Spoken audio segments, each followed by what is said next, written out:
Hi and welcome to today's 3ML video where we are going to learn about a very important concept of conditioning.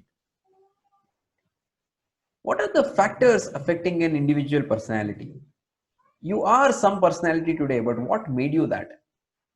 There are factors like environment and culture, heredity and family related factors, education, your childhood memories, but there is one factor which is called as conditioning, which has made you behave in certain way in certain conditions. So let's try and understand a little more about this concept of conditioning. Now there are different types of conditioning which you can think of.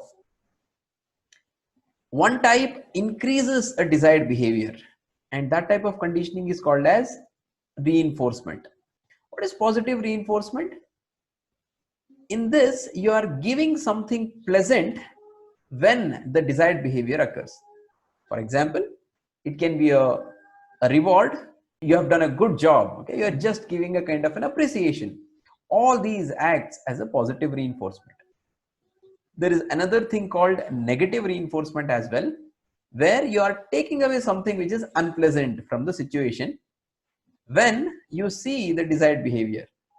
For instance, take an example of the Dangal girl. Okay. She is really interested to do kushti, but her father is every day making her run for 10 or 15 kilometers every single day. That is something she is not enjoying. Okay, she really wants to practice kushti.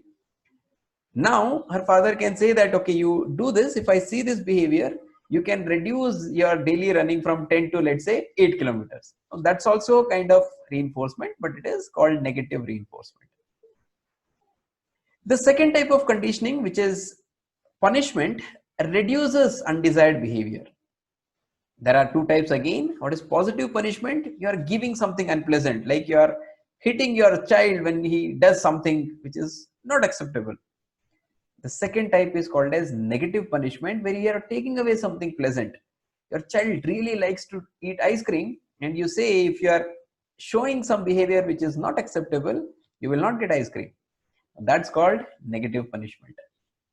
Though out of the four conditioning, positive reinforcement is the way where you can really increase the desired behavior in mature individuals, but depending on the other person and the conditions or situation, you can actually use all the different techniques of conditioning.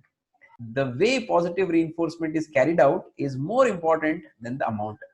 You can give a very small, very small gift, maybe of a 10 rupees as a positive reinforcement for the child. It's not the value of the positive reinforcement which is important, but the way you give it, right? I hope you will use this concept of conditioning in the right way in order to bring out the good behaviors in the people around you and also reduce the unwanted behaviors.